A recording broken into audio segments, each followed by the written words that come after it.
Hello friends, welcome to your YouTube channel fintech channel में आप सबका बहुत बहुत स्वागत है। दोस्तों, अगर आज हम निफ्टी के यहाँ पे चार्ट पैटर्न की बात करें तो हल्की सी यहाँ पे हमें एक गैप अप ओपनिंग, एक बहुत small C gap up opening देखने को मिली। प्रीवियस क्लोज की अगर हम बात करें, वहाँ से निफ्टी जो है एक छोटा सा हाई लगाता है लगभग 17,945 पर, और उसके बाद वापस से इसमें एक बहुत ही गजब की हमें profit booking all the time हमें लगभग हाफ टाइम तक यहाँ पे देखने को मिलती है।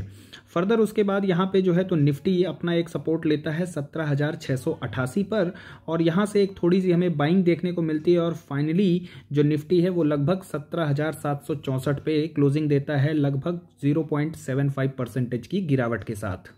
अगर यहाँ पे हम निफ्टी के ट्रेंड की बात करें तो ये चैनल को जो है तो थोड़ा बहुत डिस्टॉर्ट करता हुआ यहाँ पे दिखा है। फाइनली यहाँ पे इस चैनल से यहाँ पे बाहर आते हुए दिख रहा है, जो कि ट्रेंड को कहीं ना कहीं अब ये बिगाड़ता हुआ हमें दिखेगा। अगर यहाँ पे हम पैटर्न की बात करें तो पैटर्न यही सजेस्ट कर रहा है कि ऊपरी लेवल से हर बार हमें प्रॉफिट बुकिंग देखने को मिल रही है, और नीचे के लेवल में हमें बार बार जो है तो बाइंग जोन यहाँ पे अवेलेबल होता हुआ दिख रहा है। अगर यहाँ पे हम ट्रेंड की बात करें तो मुझे लगता है कि 17,000 ये जो 500 का जो लेवल है, ये जब तक अगर निफ्टी ब्रेक नहीं करता है तो इसमें ज़्यादा निगेटिविटी मुझे नहीं समझ में आ रही है। वहीं अगर हम एफआईआईज़ की और डीआईआईज़ की बात करें तो एफआईआईज़ की तरफ से हमें बार बार सेलिंग का एक प्रेशर देखने को मिल रहा है, वहीं डीआईआईज़ की तरफ से थोड़ी बहुत हमें बाइंग देखने को मिल रही है।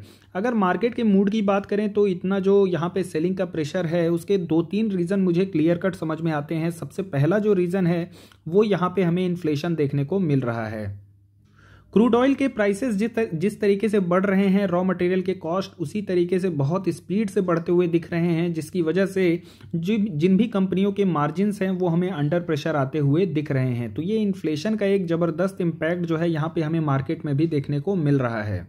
लेकिन दोस्तों, ये जो इन्फ्लेशन का इम्पैक्ट है ये परमानेंट नहीं होता है, आप ये मान के रखिए। लेकिन अगर यहाँ पे हम बात करें कंपनीज़ की तो इनके पास एक बहुत बड़ी पावर होती है, वो है प्राइसिंग। फॉर एग्जांपल की बात करें एशियन पेंट्स ने अपने पेंट की जो भी प्रोडक्ट्स हैं उनमें साल की अगर हम बात करें तो यहाँ 3 बार उन्होंने प्राइस हाइक किए हैं। देखिए, इन्फ्लेशन जो है ऊपर नीचे होता रहता है, लेकिन प्राइसिंग जो है वो हमेशा आपको अप ही देखने को मिलेगी, वो कभी नीचे नहीं होगी। और वापस से जब वो अप होती है तो फिर से वो एक फ्लैट पैटर्न में आपको देखने को मिल सकती है, लेकिन उस प्राइसिंग में कभी आपको डाउन साइड नहीं देखने को मिलेगा। तो ये जो इन्फ्लेशन है ये परमानेंट नहीं होता है, लेकिन प्राइसिंग याद रखिएगा हमेशा परमानेंट होता है, और कंपनी के मार्जिन्स इसी प्राइसिंग से इंप्रूव होते हैं, और वही इस कंपनी के फंडामेंटल्स को जो है तो स्ट्रॉन्ग करते हैं। वहीं अगर हम दूसरा रीजन देखें तो फेड की अभी जो पिछली मीटिंग हुई थी उन्होंने इंटरेस्ट रेट को टैपर तो नहीं किया था, लेकिन ये जरूर कहा था कि आने वाले टाइम में वो धीरे धीरे यहाँ पे टैपरिंग स्टार्ट करेंगे। मोस्ट प्रोबेबली दिसंबर से हमें वो चीज़ देखने को मिलेगी, और इस न्यूज़ के बाद से यहाँ पे एक थोड़ा सा जंप आया था, बट अगेन वो प्रॉफिट बुकिंग हमें फिर से देखने को मिली। और उसका वन ऑफ द रीज़न जो है तो शायद ये भी हो सकता है क्योंकि बॉन्ड्स आएंगे, बॉन्ड यील्ड फिर से बढ़ते हुए दिखेंगे, जिसका इम्पैक्ट जो है यहाँ पे इक्विटी में पड़ने वाला है, क्योंकि पैसे यहाँ बॉन्ड यील्ड में भी लगाए जाएंगे तो वो इक्विटी से ही निकाल करके यहाँ बॉन्ड के लिए जाएंगे। One of the third reason जो है तो यहाँ पे ब्रोकर हाउसेस की जो रेटिंग है वो मुझे लगती है, क्योंकि मॉर्गन स्टैनली की बात करें, नोमुरा की बात करें, अब तो सीएलएसए भी ने यहाँ पे इंडियन मार्केट को थोड़ा सा प्रॉफिट बुकिंग के लिए यहाँ पे एक इंडिकेशन दे दिया है। उनके अकॉर्डिंग जो है तो मार्केट को अभी भी डाउनग्रेड किया गया है सारे ब्रोकर हाउसेस के द्वारा, यानी कि मार्केट जो है काफ़ी हाई चल रहा है, और वहाँ पे एक प्रॉफिट बुकिंग हमें जो है तो देखने को मिल रही है। दोस्तों, अब यहाँ पे अगर हम ऑल टाइम चार्ट को देखें तो आप देख सकते हैं ये था एक रिसेशन का टाइम, जहां मार्केट लगभग 6,000 6,500 से करेक्ट होता हुआ यहाँ आपको 2,500 तक देखने को मिला था। लेकिन वहाँ से भी मार्केट ने रिकवरी की, और फर्दर आप देखेंगे शानदार यहाँ पे रिकवरी देखने को मिली है, और फिर वापस जो है ये छोटे मोटे जो अप्स एंड डाउन्स होते हैं ये चलते रहते हैं। मेरा ये ऑल टाइम चार्ट दिखाने का पर्पज़ ही यही है कि जब ये बड़े बड़े रिसेशन आए थे, ये देखिए आप कोविड का क्रैश देखिए, यहाँ ज़बरदस्त मार्केट गिरावट देखने को मिली थी। लगभग जो है तो निफ्टी की अगर हम बात करें 12,500 से आप देख सकते हैं 7,500 तक यहाँ तक निफ्टी में एक ड्रॉप हुआ था। लेकिन जिन लोगों ने यहाँ पे एसआईपी करते रहे, मार्केट में जो लोग बने रहे, जिन्होंने पेशेंस रखा, आज वही लोग यहाँ पे हैं। तो दोस्तों गिरते हुए मार्केट में पेशेंस रखना बहुत बड़ी बात होती है, बहुत यहाँ पे करेज चाहिए, बहुत ज़्यादा यहाँ पे आपको फेथ होना चाहिए। लेकिन मेरा यही कहना है कि अगर हम बात करें 1992 की जो वो स्कैम आया था, और फिर उसके बाद अगर हम बात करें 2008 की जहाँ पे रिसेशन हमें देखने को मिला था, और फिर अगर हम बात करें यहाँ पे 2020 की जहाँ पे ये कोविड का क्रैश हुआ था, दोस्तों मार्केट जब यहाँ से रिकवर कर गया है तो आज के डेट में तो हमें कुछ भी नहीं देखने को मिल रहा है। ये छोटे मोटे प्रॉफिट बुकिंग जो है ये सब चलते रहते हैं। अगर आप इन्वेस्टेड रहेंगे, हर एक डिप्स में एक अच्छे सपोर्ट पर आप बाई करते रहेंगे, तो लॉन्ग रन में आप इसी तरीके के यहाँ पे वेल्थ क्रिएट करते हुए दिखेंगे और बहुत अच्छे यहाँ पे मार्जिन में आपको आपका प्रॉफिट देखने को मिलेगा। बात करें आज के मार्केट न्यूज़ की, तो सबसे पहली जो न्यूज़ है वो मैं कवर करना चाहूँगा इंडसइंड बैंक को लेकर के। यहाँ पे आप देख सकते हैं टोयोटा किर्लोस्कर के साथ यहाँ पे इंडसइंड बैंक का टाई अप हमें देखने को मिल रहा है, जिसमें इनके व्हीकल का फाइनेंस के साथ यहाँ पे इंडसइंड बैंक जो है टोयोटा के साथ टाई अप करती हुई आपको दिख रही है।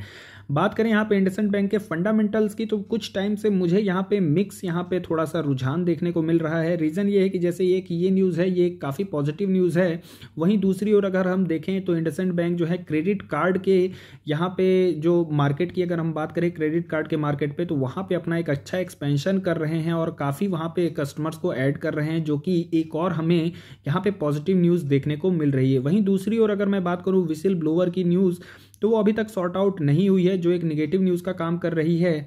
तो अगर बैंकिंग सेक्टर की बात करें तो इस तरीके का मिक्स न्यूज़ आपको देखने को मिल रहा है, तो थोड़ा सा रिस्की हो सकता है।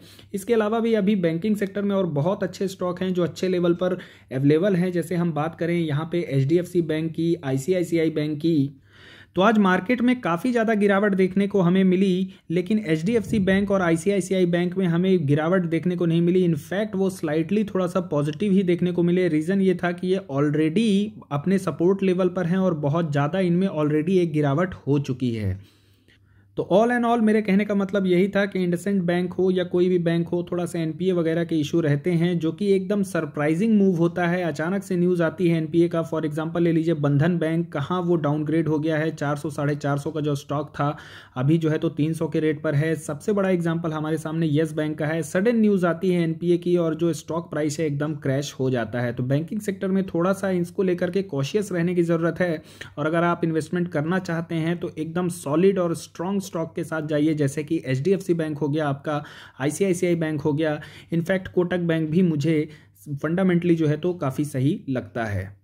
तो दोस्तों यहाँ पे कल मैंने IRCTC के शेयर को यहाँ पे कवर किया था। वहाँ पे मैंने बताया था कि गवर्नमेंट ऑफ सिंगापुर ने जो है तो अपना स्टेक एकदम ज़ीरो कर दिया है, यानी कि कंप्लीट एग्जिट कर गए हैं IRCTC से, और FIIs की जो होल्डिंग है वो 7.8% जो हुआ करती थी उसमें 1.37% आप माइनस कर देंगे, यानी कि 5.43% जो है तो हमें देखने को मिल रही है। तो वहीं अभी एक और न्यूज़ हमें देखने को मिल रही है म्यूचुअल फंड के साइड से। यहाँ पे जो न्यूज़ उभर के सामने आ रही है कि म्यूचुअल फंड की जो होल्डिंग थी अभी तक वो लगभग 4.9% हमें देखने को मिल रही थी, और वो होल्डिंग जो है अब रिड्यूस होकर के लगभग 0.69% की हो चुकी है। तो यहाँ पे कल मैंने बोला था कि थोड़ा सा कॉशियस रहने की ज़रूरत है IRCTC में, क्योंकि वैल्यूएशन भी कुछ होते हैं। कंपनी फंडामेंटली बहुत अच्छी है, कंपनी की मोनोपोली है, यहाँ पे रेवेन्यू प्रॉफिट एकदम अप हैं, लेकिन वही है कि कोई भी प्राइस का एक वैल्यूएशन होता है, और अगर आप उस वैल्यूएशन से कहीं ज़्यादा वैल्यूएशन में ले लेंगे तो शायद आपको लॉन्ग टर्म तक थोड़ा ज़्यादा वेट करना पड़ेगा, तब जाके वो आपको एक अच्छा रिटर्न दे पाएगा। तो दोस्तों जैसा कि आप यहाँ पे देख सकते हैं, यहाँ पे जो स्टेक है रिड्यूस कर दिया गया है, और अब वो जो होल्डिंग है वो लगभग 1% के नीचे हमें देखने को मिल रही है। अब FIIs और DIIs यहाँ पे माल बेच रहे हैं, तो ले कौन रहा है? ले रहे हैं यहाँ पे रिटेल इन्वेस्टर्स, जिनकी होल्डिंग जो है काफ़ी ज़्यादा बढ़ गई है। 14% की थी, अब जो है तो यहाँ पे 20% के आसपास हमें देखने को मिल रही है। चलिए, लगातार मैं यहाँ पे HCL टेक्नोलॉजी को कवर कर रहा हूँ। रीज़न ये है कि यहाँ है आपके पास मौका। अब अगर मोतीलाल ओसवाल जो हैं, ये एक ब्रोकर हैं, इन्होंने यहाँ पे HCL टेक्नोलॉजी को जो टारगेट दिया है वो 1430 रुपये का दिया है। दोस्तों अगर कल की वीडियो अगर आप नहीं देखे हैं तो एक बार उसको जरूर रिव्यू कीजिएगा, क्योंकि वहाँ मैंने सारे म्यूचुअल फंड का एक डाटा दिया हुआ था, कौन म्यूचुअल फंड कहाँ इन्वेस्ट कर रहा है, और एक वहाँ पर रिपोर्ट भी आई हुई थी कि म्यूचुअल फंड जो है तो अगर सबसे ज़्यादा बाइंग कर रहे हैं तो वो यहाँ पे 3 स्टॉक्स देखने को मिल रहे हैं। पहला है TCS, दूसरा है HCL टेक्नोलॉजी और तीसरा है इन्फोसिस, और इन तीनों में भी सबसे ज़्यादा जो वेटेज दिया जा रहा है वो HCL का दिया जा रहा है। दोस्तों मैंने अपनी वीडियो में कई बार इस चीज़ को रिट्रेट किया है कि एचसीएल टेक्नोलॉजी की अगर हम बात करें तो इस बार उनके जो Q2 के नंबर थे थोड़े फ्लैट से हमें देखने को मिले, लेकिन अगर ऑर्डर बुक देखेंगे कंपनी की सॉलिड ऑर्डर बुक देखने को मिलती है। यहाँ पे बहुत शानदार उनकी डील हमें देखने को मिल रही है, जिसका इम्पैक्ट जो है आने वाले टाइम में देखने को मिलेगा। और उनकी अर्निंग्स काफ़ी ज़्यादा यहाँ पे ग्रोथ के मामले में बात की जाए तो एक अच्छे परसेंटेज से वहाँ इंप्रूवमेंट होने के चांसेस हैं, जिससे उनके ईपीएस इंप्रूव होंगे और स्टॉक जो है सस्ता होता हुआ दिखेगा। और वहाँ पे एक अच्छी वैल्यू बाइंग आते आते तक आप वो स्टॉक जो है मिस कर जाएंगे जब वो यहाँ 1430 और 1500 को क्रॉस करता हुआ दिखेगा।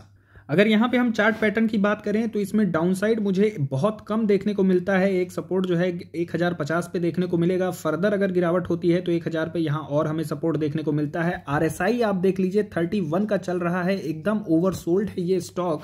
और यहाँ पे डाउनसाइड आप देखेंगे सिर्फ आपको 100 पॉइंट्स का देखने को मिलेगा, लेकिन मैं अगर अपसाइड की बात करूँ यहाँ आपके पास 400 पॉइंट्स का जो है तो जल्द ही 3 से 4 महीनों में आपको देखने को मिल सकता है। तो ये स्टॉक जो है एकदम बाई की कैटेगरी में है। और आज मैंने टेलीग्राम में भी इस चीज़ को मेंशन किया था कि टीसीएस और एचसीएल तक ये जो है तो स्टॉक आप एकदम इसको उठाते रहिए, हर डिप्स में उठाते रहिए। वहीं अगर हम बात करें एचईएम सिक्योरिटीज़ की तो यहाँ पे हमें जो टारगेट निकल के आ रहे हैं 5416 का माइंट्री को टारगेट इन्होंने दिया है शॉर्ट टर्म में। तो ये माइंट्री के लिए भी एक पॉजिटिव सी न्यूज़ है, क्योंकि अगर देखिए आईटी के अगर मैं रिजल्ट की बात करूं Q2 के जो नंबर आए थे सबसे शानदार जो मुझे देखने को मिले, मैं ग्रोथ वाइज बात कर रहा हूं, नंबर के वाइज नहीं। नो डाउट टीसीएस तो नंबर 1 है, इतनी बड़ी कंपनी है, जाइंट है, उनके नंबर ज़्यादा होंगे। बट अगर परसेंटेज ग्रोथ में देखूं क्वार्टर ऑन क्वार्टर और ईयर ऑन ईयर की अगर मैं बात करूं तो वहाँ पे माइंट्री और जो हैप्पीएस्ट माइंड है इन दोनों के नंबर बहुत ही शानदार देखने को मिले और काफ़ी ज़्यादा इंप्रेसिव थे। तो इन दोनों की ये दोनों कंपनियां जो ऐसी हैं तो चाहे कंसोलिडेट कर रही हों या डिप्स पे हों, हर एक डिप्स पे यहाँ पे आपको धीरे धीरे उसको एक्यूमुलेट करते रहना है। तो दोस्तों यहाँ पे अगर मैं चार्ट पैटर्न की बात करूँ तो आरएसआई मुझे 57 का देखने को मिल रहा है। और वहीं पे अगर हम स्टॉक की बात करें तो ये लगभग 5000 से लेकर के यहाँ पे 4600 के आसपास जो है तो इसी बीच में इसी बॉक्स में आपको ट्रेंड करता हुआ दिखेगा। यहाँ पे माइंट्री को लेके बहुत ही शानदार न्यूज़ निकल के आ रही है। सबसे पहली तो ये थी कि ये MSCI इंडेक्स में इसका जो है तो इंक्लूजन हो चुका है। इसका अगर मैं इम्पैक्ट बताऊँ तो इसका इम्पैक्ट यही है कि फॉरेन से जब इन्वेस्टमेंट आएगा तो माइंट्री में भी आएगा, और उससे जब इन्वेस्टमेंट आएगा तो यहाँ पे स्टॉक प्राइस एक रैली करता हुआ दिखेगा। इसके अलावा जो mutual fund association of India है, यहाँ पे अगर मैं बात करूँ AMFI इनको बोलते हैं शॉर्ट में, तो इन्होंने लार्ज कैप, मिड कैप और स्मॉल कैप की कैटेगरी में कुछ चेंजेस किए हैं। मैंने पिछले वीडियो में इस चीज़ को मेंशन किया था, आज फिर से उस चीज़ को रिपीट कर रहा हूं कि जो चेंजेस हुए थे उसकी वजह से एक चेंज माइंट्री में भी देखने को मिला था। माइंट्री को मिड कैप से इन्होंने अपग्रेड कर दिया है लार्ज कैप में। तो इसका इम्पैक्ट ये पड़ता है कि जो भी म्यूचुअल फंड हाउसेस होते हैं, जो ब्लू चिप के होते हैं, लार्ज कैप के होते हैं, तो वो बाउंड टू बाउंड होते हैं एकदम लार्ज कैप में इन्वेस्टमेंट करने के लिए। और बहुत सारे म्यूचुअल फंड जो होते हैं हाइब्रिड होते हैं, जैसे कि उनको large cap, mid cap, small cap सभी में इन्वेस्टमेंट करना होता है, तो भी उनके इन्वेस्टमेंट का जो लार्ज पोर्शन होता है वो जाता है लार्ज कैप में। तो कुल मिला के यहाँ पे मनी का जो इनफ्लो है वो बढ़ता हुआ दिखेगा, चाहे DIIs की बात करें चाहे FIIs की बात करें। तो ऐसे स्टॉक जो शानदार Q2 के रिजल्ट दे रहे हों, जिनमें एकदम अपग्रेड देखने को मिल रहा हो, चाहे MSCI की बात करें चाहे MFI की बात करें, तो ये स्टॉक जो है तो आपको हर एक डिप्स में उठाते रहना है और एक्यूमुलेट करते रहना है। तो आई होप दोस्तों यहाँ तक जो भी मैंने आपके साथ शेयर किया है, अगर पसंद आता है तो वीडियो को एक लाइक कीजिए और चैनल को जरूर सब्सक्राइब कीजिए, क्योंकि आपका हर एक सब्सक्रिप्शन मुझे इस तरीके का क्वालिटी कंटेंट आपके साथ शेयर करने के लिए मोटिवेट करता रहता है। वीडियो को अंत तक देखने के लिए बहुत बहुत धन्यवाद। Thank you very much.